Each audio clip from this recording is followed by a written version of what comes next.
Now, I was in agreement with this dapper-dressed gentleman for a little while, but I think he took it a mite too far. Well, maybe he hasn't encountered as many of the modern women as some other men have. See what you think. Among you is he who is kindest to his wife and his mother. Those are the standards.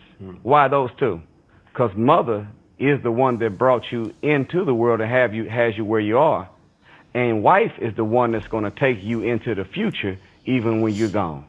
So these two, my wife and mother, are the two that you should be judged by to see whether or not that you should be worthy of respect. And So he starts out all right, starts out with a pleasant thought.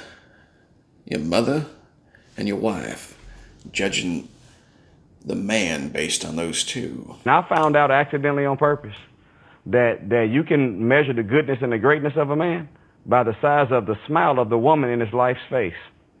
If the woman that he's with is not happy, that's a sign that that's not a good man. Whoo, boy, that's going to ruffle some feathers. Now, that, I imagine, is the point of great controversy for many. The women I can already hear shouting, hooping and hollering down there. Oh, yeah, go king, go king, go king, yeah, preach it, preach it. Whereas many of the men, oh, no, no, no. They think if they measure a man based on the size of her smile, you would get a many lackluster fellow out on the street, you might say. Is that due to the man or the current upbringing of women? If he's a good man, her smile is always going to be big on her face, because when a man is in love with a woman, her needs and wants become his goals.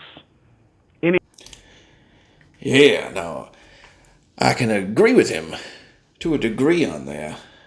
But while I take a stance of hold your horses, is that many of the modern women are not deserving of that kind of affection and appreciation, and yet 99% will tell you that they are. Anything that she wants, she's always thinking. The minister said like this: love anticipates need. So when you really love somebody, you in love with somebody as a man, you're listening to what she likes. What does she want? And you always trying to be there to manifest it. So if you have a woman, you see a man and woman, a couple together, and she's never happy, that's a bad testimony on part of that man. If he's a good man or a great man, she gonna have a good smile. Now you see the women, oh yes, will be in accordance for sure with that, but you'll see their smiles dim right quick when he says, and ladies, that also goes in reverse. You need to anticipate the man, yeah. Serve the man there as well. It doesn't happen to be a one-way street where he is plopping gifts and presents down at your feet while you tell him what to do and send him off. No. No. I see you looking at your queen's smile right now in your head. So what do you think, man? What do you think? I know the ladies, oh, I'm sure they have a lot to say on it.